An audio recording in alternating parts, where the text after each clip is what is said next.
You made your soup too salty again. Sam got sick and died because you kept putting out stuff like this. My father-in-law twisted his face in disgust as he sipped the chicken soup I made. Here we go again, I thought. I sigh inwardly. They say my chicken soup tastes too salty, but it's always been light on salt ever since I was single. If I dilute this chicken soup, it'll almost taste like water, I thought. I talked back to them in my mind. My husband Sam passed away because of a reoccurrence of his original chronic illness, so it has nothing to do with my cooking. Then my mother-in-law finally laughed. Cindy, are you sure you don't want us to get sick like Sam? You're trying to take over this house, aren't you? Hey, Dad, isn't it dangerous to keep Cindy in this house? Well, is that right? Cindy, you wanted to take over this house, huh? This house. What is there in this house that is worth taking? I thought. I was stunned and speechless. However, my mother-in-law, perhaps thinking that I didn't get it, said something outrageous. Dad, let's get Cindy out of this house. Now's the time. Huh? My mother-in-law and father-in-law moved amazingly fast and had my stuff packed up and out of the house in no time. Wait a minute, this is a misunderstanding. I don't believe a word you say. I don't want you coming back to this house again. My father-in-law closed and locked the front door in front of me. No way. I had to stand there stunned by the suddenness of the situation. My name is Cindy and I am 38 years old. My parents died when I was very young and I was raised by my grandparents. They took good care of me but were not very well off financially. They have their old age ahead of them, so I shouldn't push them too hard. I didn't want to bother them about money, so I decided to get a job after high school. It was a small company, but I was hired as an office worker there. The work was hard, but I took it seriously and did it well. There I met Sam, who was 2 years older than me. He was a kind and gentle person. That was my first impression of him. By the way, his first impression of me was that of a serious person with a strong sense of justice. It seems that's what it was. That's why it was a little difficult for us to get to know each other at first. But you are a bit outgoing sometimes, and I think that's what makes you so lovable and cute. He used to say such things to me. A few years later, we got married. There was no wedding, though. This is because my husband had a dream of becoming a business owner. He had been saving money steadily since he was a bachelor. My husband's dream is also my dream. With that in mind, the two of us decided to work together to save money, so it was not hard for me to live with my husband's parents after marriage. In the beginning, after his grandfather passed away, my husband's parents lived in the house. My father-in-law was a very kind and nice man. We got along well, and my father-in-law was a gentleman like my husband. I had a feeling that my mother-in-law had a part-time job, but that was not certain, and she was home most of the time. I wonder what she's doing, I thought. My mother-in-law was tricky. After I got married, I resigned from work to focus on doing housework and taking care of the house. My mother-in-law, not knowing this, has been abusing me in the absence of my husband and father-in-law. You're so lucky to be able to enjoy my son's earnings. I don't know why Sam married such an uninteresting woman like you, but I think he's compromising too much. And, hey, you ugly wife, don't just drink tea by yourself. You should give me some too. You're not very smart, are you? And you're just a loafer, enjoying yourself on your husband's earnings, you know. Nitwit, get off your butt and cook some food. She'd say things like that. My mother-in-law leads a lazy life. Doesn't cook or clean and expects me to do everything for her. Which one of us is the loafer? As much as I wanted to say that back, getting into trouble with my mother-in-law here would only get my husband in trouble. I wanted to make everything seem fine to my husband, who was tired from work. Fortunately, my mother-in-law rarely says anything to me when my husband is home, so I think I'm doing okay. For the sake of my husband's dreams, I cannot have trouble with my in-laws here. I continue to support my husband by quietly doing household chores no matter what my mother-in-law said. A few years later, my husband and I worked together to finally establish a company. Although it was small in the beginning, the company grew and grew. Now that the company is back on track, I can rest easy now, I thought. I was relieved at that time. When my husband turned 40, a medical checkup revealed his illness. The illness that was thought to have been cured when he was a child had returned. I thought to myself, no kidding, how did this happen? The disease progressed faster than expected and he fought it, but my husband died within a few months. After that, my in-laws were terrible. With the death of my husband and the absence of a protective presence, my mother-in-law's attitude became even worse. Ranting, sarcasm, complaining, and cursing were commonplace, not to mention abusive. I was treated like a servant. You pushed Sam too hard, and now he's gone too soon. Finally, even my father-in-law, who had been kind to me, began to complain together with my mother-in-law. What should I do? Even Dad, who I rely on, has started to make me look bad. He wouldn't listen or talk to me no matter what I said, I thought. Cindy, I told you to keep the yard clean. Why don't you do it right away? Oh, I'm sorry. I'll get right on it. Dad, it's true. Sam and that Cindy's outgoing personality was cute, but to me, she was just an idiot. It's really useless that she can't even do her own chores, right? I bit my lip in frustration at her mocking my husband's words. Why does she have to say so much, I thought. I was bothered by my mother-in-law, who has been doing whatever she wanted to do since my husband died. One day, after such a state of affairs continued, you made your soup too salty again. Sam got sick and died because you kept putting out stuff like this. My father-in-law twisted his face in disgust as he sipped the chicken soup I made. Here we go again, I thought. I sighed inwardly. They say my chicken soup tastes too salty, but it's always been light on salt ever since I was single. If I dilute this chicken soup, it'll almost taste like water, I thought. I have things to say to them in my mind, but I don't say it. My husband Sam passed away because of a reoccurrence of his original chronic illness, which had nothing to do with my cooking. My grandmother, who raised me in the first place, was a health-conscious person who paid a lot of attention to the seasoning of her food. That's the cooking that she taught me. I'd rather you tell me how this seasoning can make you sick. Dad used to eat it and say it was delicious, but now that Sam was gone, my mother-in-law put some weird stuff up in his head, I thought. I'm sorry, I'll go ahead and fix it. It was when I said that and stood up, my mother-in-law smiled mischievously. Cindy, are you sure you don't want us to get sick like Sam? You're trying to take over this house, aren't you? Hey, Dad, isn't it dangerous to keep Cindy in this house? What? No way. Well, is that right, Cindy?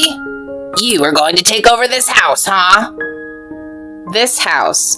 What is there in this house that is worth taking, I thought. I look at my father-in-law, who denies it and doesn't listen, and my mother-in-law, who grins at me as if she knows what's up. I was stunned and speechless. However, my mother-in-law, perhaps thinking I didn't get it, said something outrageous. Dad, let's get Cindy out of this house. Now's the time. My mother-in-law and father-in-law moved amazingly fast and had my stuff packed up and out of the house in no time. Wait a minute, this is a misunderstanding. Take over something. I have no intention of doing that. I don't believe a word you say. I don't want you coming back to this house again.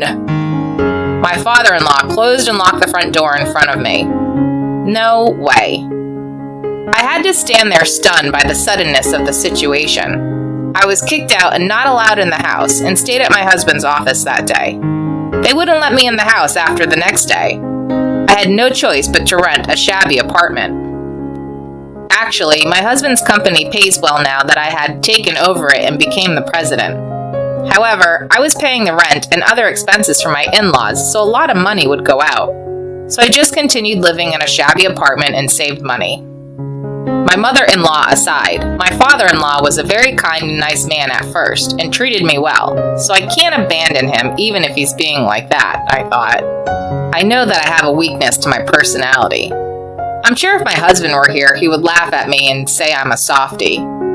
2 months later, I started living in a ramshackle apartment. When I opened the front door to go to work, I noticed a black garbage bag on the front door.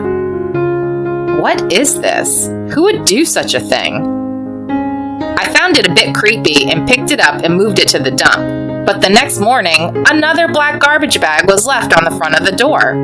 Then I moved it to the dump, and the next day, it is again in front of my door. This continued for several days.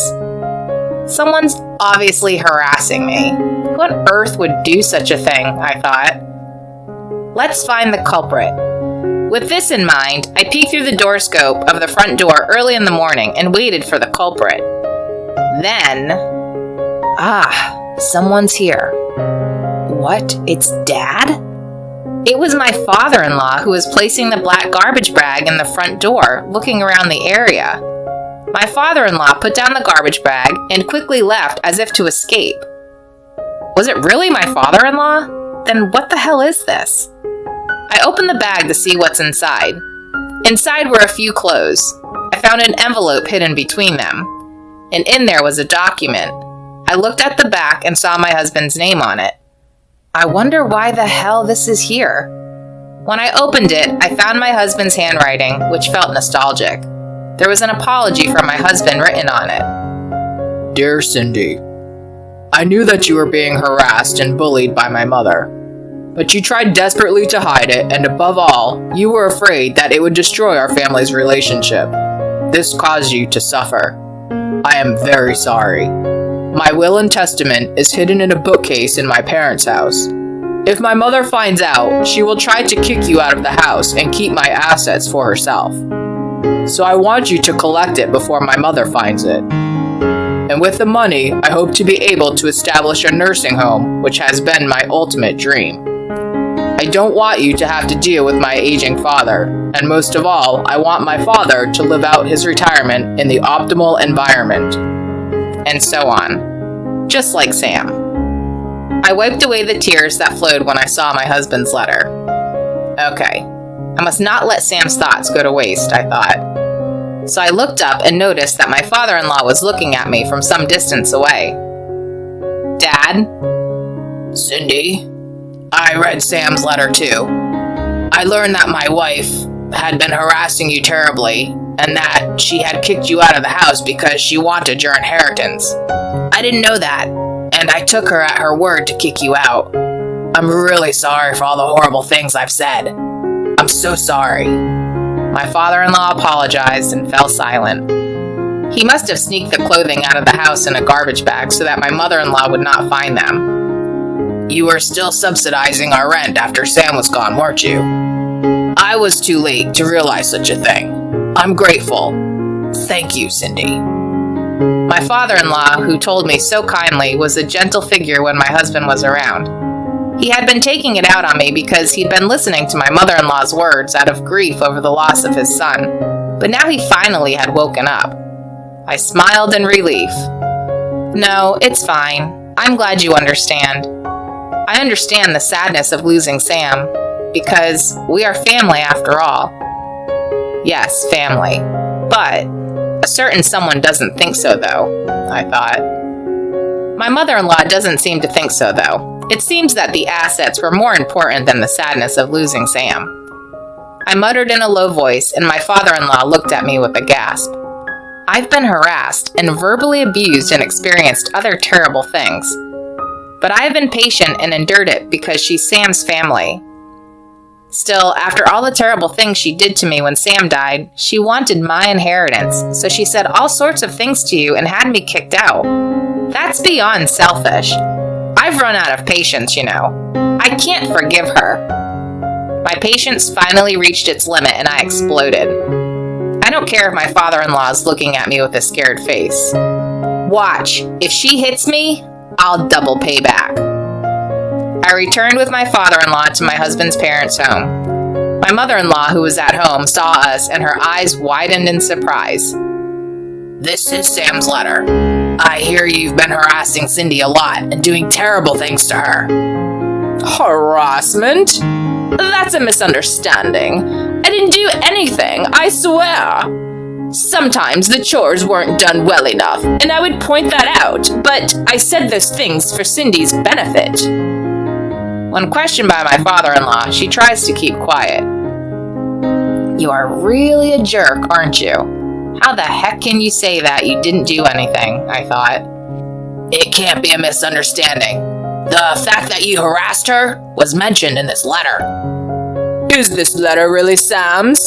Cindy doesn't have a job, so maybe she had trouble making ends meet after she left home and wrote it herself. Who would lie and write such a thing? It's not my handwriting to begin with, I thought. When he got dismayed by my mother-in-law's words, my father-in-law let out a huge sigh. This is Sam's handwriting, no matter how you look at it. And you don't know that Cindy has taken over Sam's company and is now the president. She even pays the rent on this house. What?